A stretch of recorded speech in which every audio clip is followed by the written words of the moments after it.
Racist police arrests homeless black veteran, then learns he was a war hero. The sirens sliced through the morning like the sharp cry of a bird of prey hunting in the cold. It was just after dawn, and the city was still stretching awake beneath a pale grey sky. Steam curled up from sewer grates like silent whispers, and the air smelled of diesel and forgotten dreams. Beneath the overpass of a crumbling highway on the edge of the city, where frost clung to the edges of cardboard and the wind howled through broken fences, a homeless black man slowly stirred from sleep. His body lay curled inside a sleeping bag that had more duct tape than fabric. His beard had grown thick and grey like smoke from a distant fire. His face bore the marks of years not just lived, but survived, as if time itself had clawed at his skin. His eyes, though quiet and still, carried a look that could not be bought or taught. It was the look of someone who had witnessed more than most could endure. He had seen explosions light up deserts. He had seen men breathe their last beside him. He had heard the sound of silence after a gunfight, and known what it meant to walk away when others could not. But here in this forgotten pocket of the city, none of that mattered. No one asked him his name. No one remembered his rank or medals. He was just another shadow stretched out beneath the overpass, just another man sitting with his back to a concrete pillar, watching the sun rise like it was the only promise the world had left to keep. He did not beg. He did not shout. He did not speak unless someone spoke to him first. Every morning he woke before most alarms had a chance to ring, and every morning he sat in silence, greeting the sun with a nod, as if acknowledging an old friend that still showed up, no matter how bitter the night had been. Some days, a stranger might leave a coffee beside him. Other days, not even a glance, but today was different. Today the world did not greet him with silence or kindness. Today it greeted him with suspicion. The white patrol car turned the corner slowly, its tires crunching across broken glass and grit. The driver was a broad-shouldered officer in his early 40s, with sharp eyes and a mouth drawn into a tight line. His knuckles flexed on the steering wheel. He saw the man beneath the overpass and narrowed his eyes as if spotting something rotten in plain sight. The car rolled to a stop. The officer opened the door slowly and stepped out. His boots thudded heavily against the sidewalk. His fingers hovered near his holster, not quite drawing his weapon but not resting easy either. His breath puffed in front of him like smoke from a chimney, and his gaze was hard and unblinking. Someone had called. Said the man was loitering near a daycare, said he looked dangerous, said he made them uncomfortable. The officer did not ask for more. He did not need context. He already had the story written in his head before he left the station. He approached. The man like a wolf circling a weaker animal. "You got ID on you," the officer barked. The man looked up slowly, eyes steady and calm. He reached toward the inside of his coat, but the officer stepped forward quickly, grabbing his wrist and twisting it behind his back before the man could say a word. The sleeping bag fell away, revealing old military boots, worn and cracked. The man did not resist. He did not fight back. He just stood as the officer shoved him against the graffiti-stained wall, his forehead pressed into chipped red brick. "You think you're above the law just because you're a veteran or whatever," the officer said with a sneer, his voice thick with contempt. The man's eyes didn't flinch. He didn't yell. He didn't curse. He just whispered quietly, almost to himself, "I fought for this country, so men like you could sleep safely at night." The officer scoffed loudly as he slapped cold steel cuffs onto the man's wrists. "Yeah, fought," where he said with a smirk. "On these streets." He began pulling the man toward the squad car, his grip tight on the chain between the cuffs. The man stumbled slightly, his limp now more visible with each step. His right arm barely lifted, and every movement seemed to cost him something. The officer didn't notice or didn't care. "Another addict," he muttered under his breath. Another street rat pretending to be a hero. Across the street, a woman paused at the corner. She was in her 30s, wearing a red coat and holding the hand of a small child. Her eyes widened when she saw the man being arrested. She gasped and called out his name. The officer turned his head sharply. "Let me do my job, ma'am," he snapped without even looking at her. But she didn't leave. She didn't back down. She let go of the child's hand and reached for her phone, pulling it out and starting to record. Inside the squad car, the man was pushed into the back seat. The door slammed shut beside him with a heavy finality. He sat still looking out the window as the engine started. The reflection of flashing lights danced across his tired face. He wasn't angry. He wasn't afraid. He didn't cry or shout or plate. He just looked tired. Tired in a way that went beyond exhaustion. It was the kind of tired that lived deep in the bones, the kind that came from carrying too much for too long, the kind that settled in after years of trying to be seen in a world that refused to look. As the patrol car pulled away, the city continued to move around them. A jogger passed by with headphones in, unaware. A delivery truck honked at a double-parked sedan. Somewhere a baby cried inside the daycare just beyond the corner, and the man watched it all from behind the glass. Watched it like someone who had once been part of it but now lived on the other side. He didn't blink. He didn't look. This wasn't the first time, but maybe he thought maybe it would be the last. The precinct buzzed like an old machine grinding through the motions. Fluorescent lights flickered overhead, casting a harsh white glare across grey tile and scuffed desks. Officers moved in and out of rooms with coffees in hand and stories on their lips, but no one looked toward the holding cells. That part of the station might as well have been the basement of a forgotten ship drifting through the sea. The man was shoved into the holding cell without ceremony, his shoulder grazing the cold iron bars as he stumbled in. The officer who brought him in did not ask for a name. He did not need one. He had already written John Doe on the intake form, just like he had done a dozen times before with other quiet figures pulled in from the streets. He slammed the door shut and walked away without a backward glance paperwork. Could wait coffee came first. The man sat down slowly, his movements deliberate as if each joint spoke its own language of pain.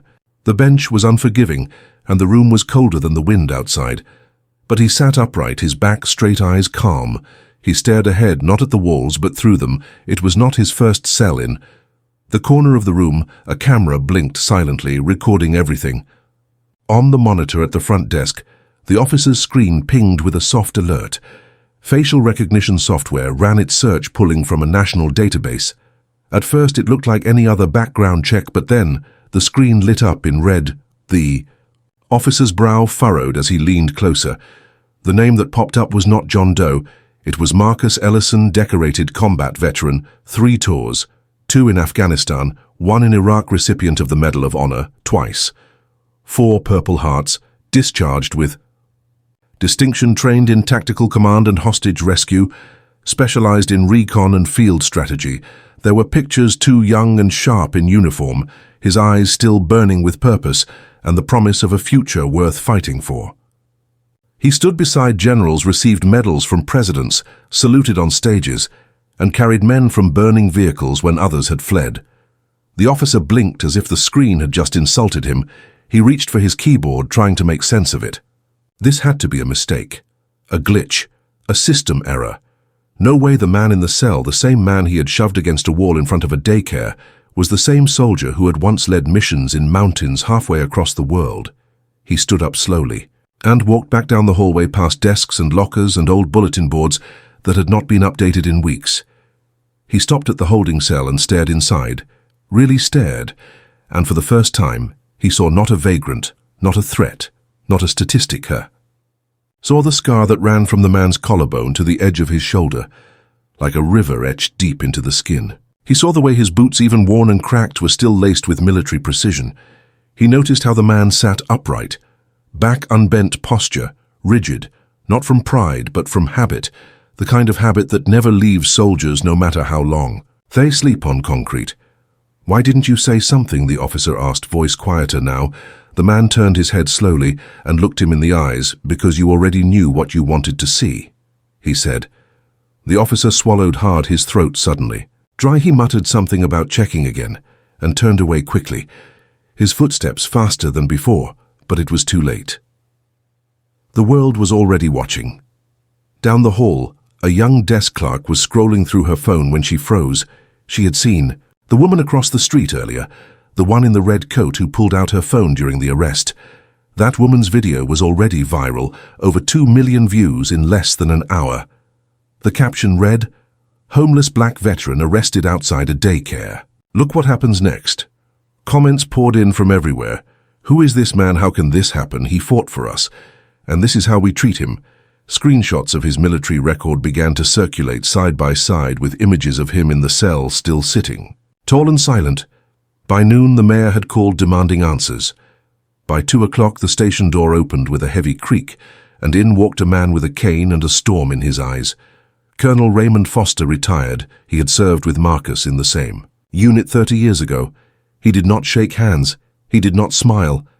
He walked straight to the sergeant's desk where the arrest report sat half-filled. "You touch Sergeant Marcus again," he said, voice low and tight, "and I will make sure every headline in this country bears your name and not the good kind." The officer who had made the arrest went pale. He tried to explain, tried to say there had been a misunderstanding, but his voice faltered under the weight of what he now knew. But Marcus, he did not demand an apology. He did not raise his voice. He did not even stand when the door to the cell opened again. He just sat there, back straight, eyes forward, hands folded in his lap, like a statue carved from the broken promises of a nation. When they asked if he wanted to press charges, he shook his head. When they asked if he would like to speak to the press, he said no thank you. He wasn't angry. He had seen worse. He was just tired of being invisible. And in the quiet space between the question and his silence, something shifted. A young officer from across the precinct walked by, slowly pausing, just long enough to look through the bars. She saw him. Not just the uniform or the scars. She saw the man. And in that moment, it became clear to at least one more person that the fight had never ended. It had only changed form, no longer on battlefields of sand or foreign soil. Now the war was waged in alleyways and parking lots and waiting rooms where medals meant little and skins still defined worth. Marcus sat still. As the door finally opened and the officers stepped aside, he walked out on his own, one step at a time. The city did not apologize, but for a moment it listened, and in that moment he was no longer invisible. That evening the city breathed differently. A storm of voices had risen from every corner, on phones, in living rooms, behind camera lenses, and now those voices echoed back toward City Hall like waves returning to the shore. Under the weight of public outcry, media attention, and a truth that could no longer be buried, the department called a press conference. The room filled fast. Reporters clustered in rows, cameras blinking like a constellation of unblinking eyes. Microphones lined the podium in a messy bouquet of wires and foam covers. Behind the wooden stand stood the officer, pressed into a dark uniform he wore like armor. To his right and left stood city officials, their suits sharp, their expressions carefully sculpted to show concern, but not guilt. This was not damage control, this was image rescue.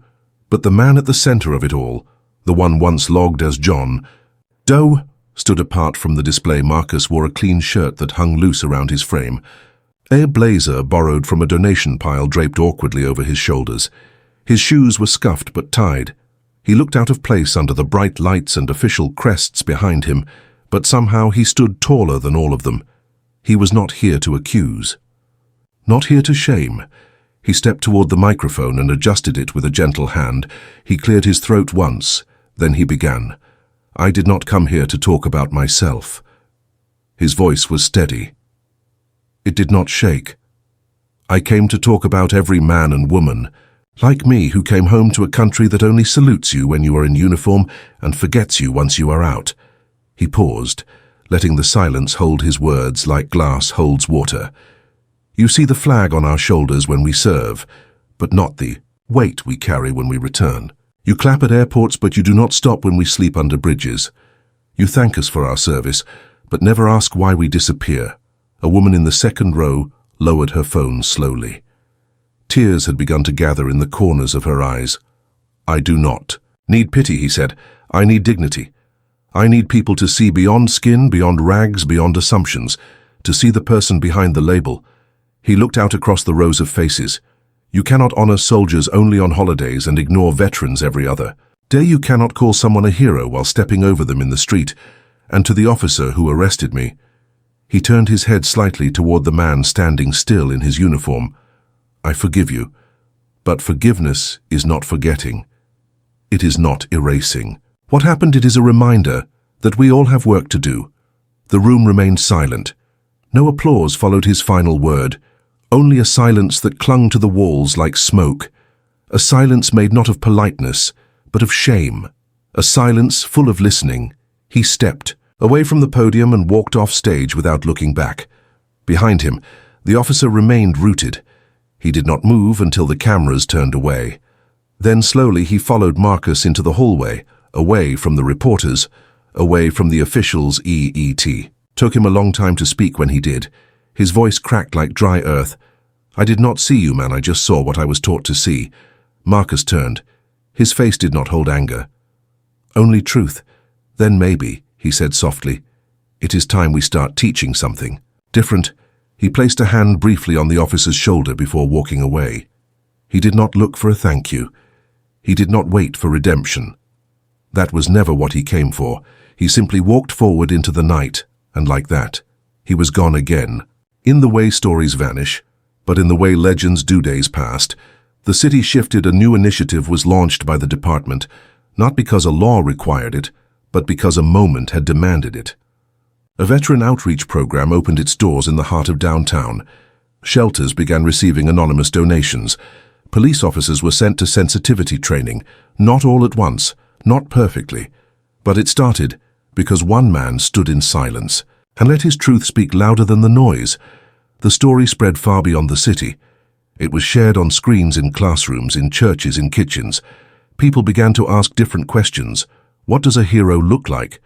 Where do we put our praise after the parade ends? And slowly, in quiet corners of the country, people began to see more clearly. Marcus never returned to the spotlight. He disappeared the way fog does at dawn. Some say they saw him heading toward the mountains. Others say he took a bus south, but wherever he went, he took with him the weight of the story and left behind its lesson, that sometimes the fiercest battles are not fought on foreign soil. They happen here, on sidewalks outside daycares, in holding cells under flickering lights.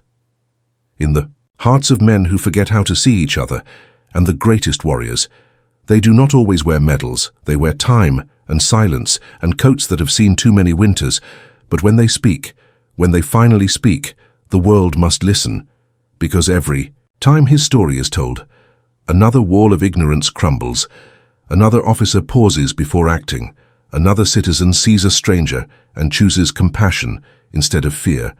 Marcus never asked for statues. He did not ask for headlines. He asked only to be seen. Maybe that is the most powerful thing a man can ever ask, to be seen, to be remembered. Not as a hero or a victim, but as a human being. And slowly, one story at a time, the country began to remember how to salute again. Not with hands, but with hearts. If this story moved you, don't forget to subscribe to our channel for more powerful real-life tales that matter. Hit the bell icon so you never miss a moment that could change your perspective. And if you believe stories like this deserve to be heard, leave a comment, share the video, and help us spread the message. Together, we can open eyes and hearts. Thank you for watching.